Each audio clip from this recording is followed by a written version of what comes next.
आज का जो हमारा टॉपिक है फैमिली डायनामिक में वो है संयुक्त परिवार। तो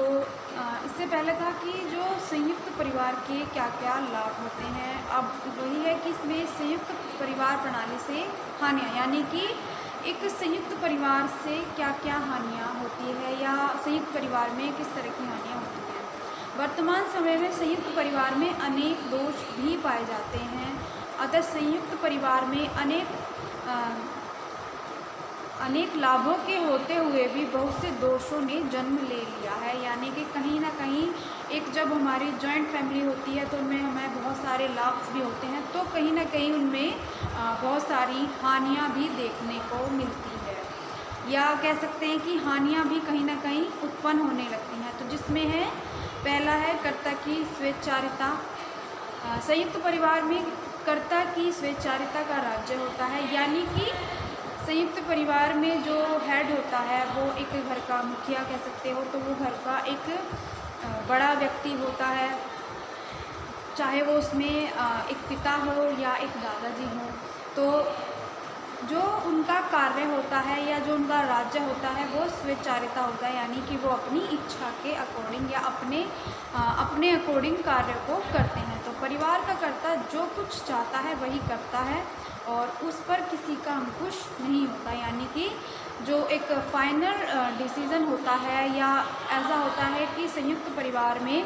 जितने भी कार्य किए जाते हैं वो एक परिवार का कर्ता करता है, यानी बड़ा सदस्य करता है। तो ज़रूरी नहीं होता कि जो परिवार का बड़ा सदस्य है या जो कर्ता है या मुखिया है वो परिवार के प्रत्येक सदस्यों से कुछ हर एक कार्यों की बारे में बात करे या फिर हर एक की राय ले, ऐसा ज़रूरी नहीं होता। क्योंकि कुछ कार्य क्या होता है कि संयुक्त परिवार में अपनी इच्छा के अकॉर्डिंग किए जाते हैं कि उनमें किसी की राय लेना वे ज़रूरी नहीं समझते। तो उसमें क्या होता है कि जो उनकी इच्छा है वो अपनी इच्छा के अकॉर्डिंग ही करते हैं। उनमें कोई भी परिवार का अन्य सदस्य अगर कुछ कहता है तो वो उनके अकॉर्डिंग काम नहीं करते हैं, वो अपने ही अनुसार, अगर उन्हें लगता है कि कोई काम उन्हीं के अनुसार होना है या उसमें उन्हीं की राय होनी है तो फिर वो किसी की नहीं सुनते, वो अपने ही अकॉर्डिंग उस काम को करते हैं। तो तथा परिवार के सभी सदस्यों को उसकी इच्छा के अनुसार कार्य करना पड़ता है, क्योंकि एक जॉइंट फैमिली में जो घर का मुखिया होता है उसी की सारी बातों को माना जाता है, उसी के जो नियम जो फॉलो किए जाते हैं उसी के नियम के अनुसार सारे कार्य किए जाते हैं। तो हर एक व्यक्ति संयुक्त परिवार में एक जो मुखिया होता है उसकी बातों को मानता है, उसके कहे अनुसार उन कार्यों को किया जाता है। तो यही बात है कि जो जितने भी परिवार के फैमिली मेम्बर्स होते हैं उन्हीं की इच्छा के अनुसार कार्य करते हैं, चाहे वो अपनी बातें कहना चाहते हो या उनको लगता है कि ये कार्य इस तरीके से भी हो सकता है। लेकिन कभी कभी ये हानि भी होती है कि संयुक्त परिवार में अगर आप अपनी कोई राय देना चाहते हैं या आप बताना चाहते हैं कि ये कार्य इस तरीके से भी हो सकता है, लेकिन जो करता होता है वो कुछ कार्य अपनी इच्छा के या अपने अकॉर्डिंग ही उन कार्यों को करता है। दूसरा आता है व्यक्तित्व के विकास में बाधा। संयुक्त परिवार में सभी बच्चों के साथ एक सा व्यवहार किया जाता है जिससे योग्य व्यक्तियों की प्रतिभा नष्ट हो जाती है। बालक को अपनी रुचि और मानसिक सुझाव के अनुसार शिक्षा तथा प्रोत्साहन प्राप्त नहीं होता, क्योंकि एक जो व्यक्तित्व है एक व्यक्ति का या एक बच्चे का जो व्यक्तित्व है उसके विकास में बाधा होती है। क्योंकि जो संयुक्त परिवार है उनमें जो बच्चे होते हैं हर बच्चे से एक सा समान व्यवहार किया जाता है, ऐसा नहीं होता कि किसी के लिए ज़्यादा किसी के लिए कम। तो अगर कोई बच्चा अपनी बातों को कहना चाहता है या अपने कुछ कार्यों को अपने अकॉर्डिंग करना चाहता है तो उनमें कई बार उन कार्यों को करने की परमिशन या आज्ञा नहीं दी जाती। तो क्या होता है कि जो उसकी इच्छा है या जो उसकी योग्यता है वो वहाँ पे ख़त्म हो जाती है, या कह सकते हैं कि वो अपनी मन की बातों को नहीं कह पाता या उन कार्यों को नहीं कर पाता। तो जो वो उस कार्य को करने का इच्छुक है वो चीज़ वो नहीं कर पाता, तो कहीं ना कहीं उसमें उसकी प्रतिभा नष्ट होने लगती है, या बालक को अपनी रुचि या जो उसकी रुचि है या जिस तरीके से वो उस कार्य को करना चाहता है उसकी परमिशन नहीं मिलती। क्योंकि जो फैमिली मेम्बर्स होते हैं, जो बड़े सदस्य होते हैं, उनको लगता है है कि ये कार्य या तो ये बच्चा नहीं कर पाएगा या ये कार्य उसके लिए सही नहीं है जो उसकी रुचि के अकॉर्डिंग वो करना चाहता है। तो कई बार बड़े व्यक्ति छोटे बच्चों पर अपनी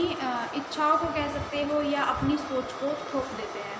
तो कहीं न कहीं जो बच्चा करना चाहता है वो अपनी इच्छा के अकॉर्डिंग उस कार्य को या अपनी शिक्षा को लेकर के या अपनी किसी भी चीज़ को लेकर के वो उन कार्यों को नहीं कर पाता। वो सिर्फ़ उन कार्य को कर पाता है जो उनके परिवार के सदस्य उन्हें करने के लिए कहते हैं या उनके लिए उन्हें लगता है कि वो कार्य जो वो बता रहे हैं उस बच्चे के लिए ठीक है, भले ही उस कार्य में उस बच्चे की रुचि ना हो। तो एक तरीके से कुछ बातों को थोपा जाता है।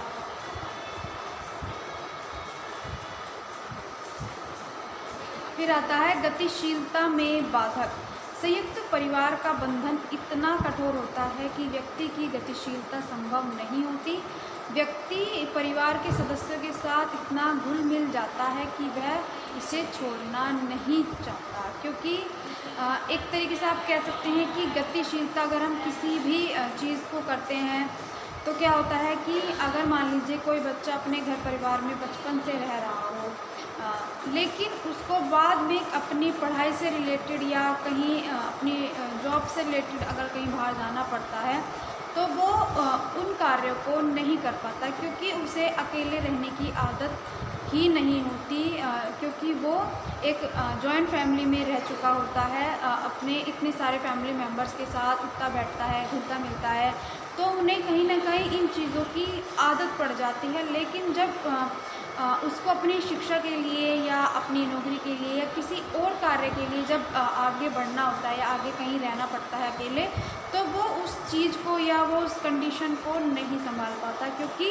वो कभी अपनी लाइफ में अकेला नहीं रहता। तो उसको आगे बढ़ने में या अकेले रहने में कई बार दिक्कतें या परेशानी आती है। तो फोर्थ आता है द्वेष और कलह।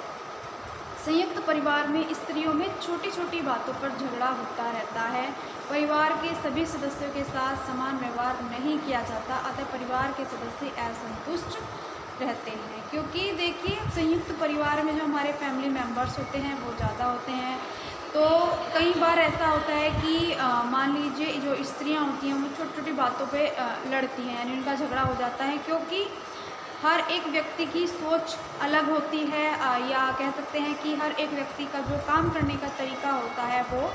अलग होता है। तो कई बार ऐसा होता है कि जिस कार्य को हम जिस अपनी सोच के अकॉर्डिंग कर रहे हैं या करना चाहते हैं, वही कार्य सामने वाले बंदे को पसंद नहीं आता या वो तरीका समझ नहीं आता, तो कहीं ना कहीं फिर वहाँ पर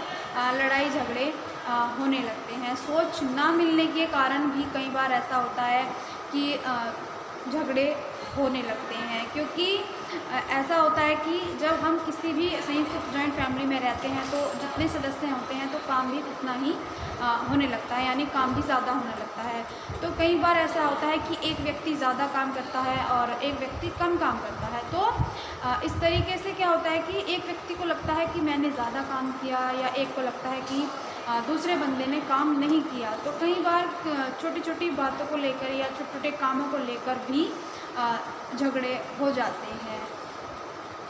तो इसी तरह फिर बाद में क्या होता है कि जब एक परिवार में झगड़े होते हैं या लड़ाइयाँ होती हैं छोटी छोटी बातों को लेकर, तो इस तरीके से जो परिवार के सदस्य हैं कहीं ना कहीं दूर होने लगते हैं एक दूसरे से, वो कहीं ना कहीं एक दूसरे से असंतुष्ट रहने लगते हैं। क्योंकि एक कारण ये भी होता है एक परिवार में लड़ाई झगड़ों का कि हर जो व्यक्ति है वो अपने हर काम को या हर बंदे को चाहता है कि वो मेरे अनुसार कार्य करे, लेकिन हर व्यक्ति की जो सोच होती है वो ऐसी नहीं होती। कुछ जो व्यक्ति होते हैं वो काम अपनी इच्छा के अनुसार या अपनी संतुष्टि के अकॉर्डिंग कार्य को करते हैं। तो कई बार इन चीज़ों को लेकर के सोच ना मिलने पर या कार्य करने के तरीक़ों को लेकर कई बार लड़ाई झगड़े हो जाते हैं। तो इस वजह से जो सदस्य होते हैं या जो फैमिली मेम्बर्स होते हैं उनमें वो एक दूसरे से असंतुष्ट रहने लगते हैं या परिवार का कई बार माहौल गृह क्लेश का हो जाता है। फिर आता है अधिक संतानों को जन्म। संयुक्त परिवारों में संतानों की संख्या अधिक होती है, वह उनके पालन पोषण के बारे में चिंतित नहीं रहता, क्योंकि वह समझता है कि परिवार में बच्चों का पालन पोषण हो ही जाएगा। क्योंकि देखिए, जो हमारी जॉइंट फैमिली होती है उनमें जो एक तो फैमिली मेम्बर्स होते हैं वो ज़्यादा होते हैं, और जो बच्चों की संख्या ज़्यादा होती है, क्योंकि जो उनका पालन पोषण होता है, उनके पालन पोषण के बारे में कई बार चिंतित इसलिए नहीं हो पाते, क्योंकि जो उनका जो पालन पोषण है या जो बच्चों का ध्यान रखा जाता है ना, तो उनमें कई बार ऐसा होता है कि व्यक्ति समझता है कि अगर हम जॉइंट फैमिली में रहते हैं तो बच्चे का जो पालन पोषण है वो भी अच्छे से हो सकता है, क्योंकि बच्चों का ध्यान रखने के लिए फैमिली में बहुत सारे फैमिली मेम्बर्स होते हैं, दादा दादी होते हैं, चाचा चाची होते हैं या बड़े भाई बहन होते हैं, तो उनका पालन पोषण भी अच्छे से हो जाएगा। और जो उनका कह सकते हैं स्वास्थ्य से रिलेटेड या उनका जो रहन सहन है वो भी आसान से हो जाएगा। तो इसलिए वो जो बच्चा है, बच्चे के पालन पोषण के बारे में इतना चिंतित नहीं रह पाते, क्योंकि जॉइंट फैमिली में बच्चों की केयर ज़्यादा होती है, उनका ध्यान ज़्यादा रखा जाता है। फिर आता है आर्थिक निर्भरता। लास्ट है आर्थिक निर्भरता। संयुक्त परिवार में सदस्य आर्थिक रूप से एक दूसरे पर निर्भर होते हैं। इसके परिणाम स्वरूप व्यक्ति किसी आर्थिक विषय का स्वतंत्र निर्णय लेने के योग्य नहीं होता, क्योंकि जो एक जॉइंट फैमिली है, जॉइंट फैमिली में जो आर्थिक निर्भरता होती है वो एक दूसरे पर निर्भर होते हैं आर्थिक रूप से, क्योंकि जो उनमें जो फैमिली मेम्बर्स होते हैं, जो घर के बड़े होते हैं, जो आर्थिक रूप से मदद करते हैं घर परिवार की या परिवार के सदस्यों की आवश्यकताओं की पूर्ति करते हैं, तो जो उनमें जो सदस्य होते हैं, फैमिली मेम्बर्स होते हैं, तो वो जब आर्थिक मदद करते हैं तो उनकी संख्या भी घर में ज़्यादा होती है, तो उनको आर्थिक रूप से चिंतित वो कई बार नहीं होती, क्योंकि उन्हें लगता है कि जो फैमिली मेम्बर्स हैं उनमें जो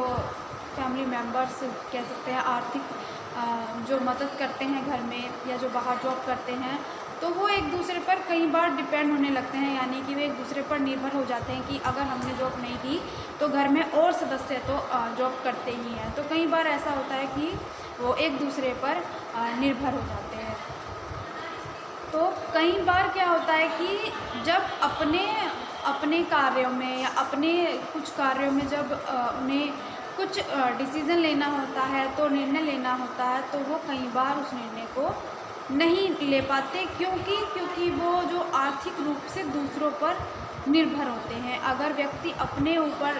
डिपेंडेंट रहता है तो वो अपने बहुत सारे कार्य स्वयं कर सकता है, यानी अगर व्यक्ति जॉब करता है या नौकरी करता है तो वो बहुत सारे जो अपने सोच विचार है या जो बहुत सारे डिसीज़न होते हैं वो खुद करता है। लेकिन जब व्यक्ति दूसरों पर आश्रित होता है या दूसरों पर निर्भर होता है तो वो कुछ कार्यों में जो डिसीज़न है वो खुल के नहीं ले पाता या वो जो डिसीज़न है वो नहीं ले पाता। तो ये था हमारे जो हमारा संयुक्त परिवार होता है उसमें कुछ लाभ भी होते हैं, लेकिन लाभ के साथ साथ कुछ हानियाँ भी होती हैं। तो जो ये हमारी जॉइंट एंड न्यूक्लियर फैमिली है, ये टॉपिक अभी कंप्लीट नहीं हुआ। ये जो टॉपिक है ये आगे कंटिन्यू चलेगा। तो ये जो संयुक्त परिवार की हानियाँ हैं ये टॉपिक यहीं पे ख़त्म होता है।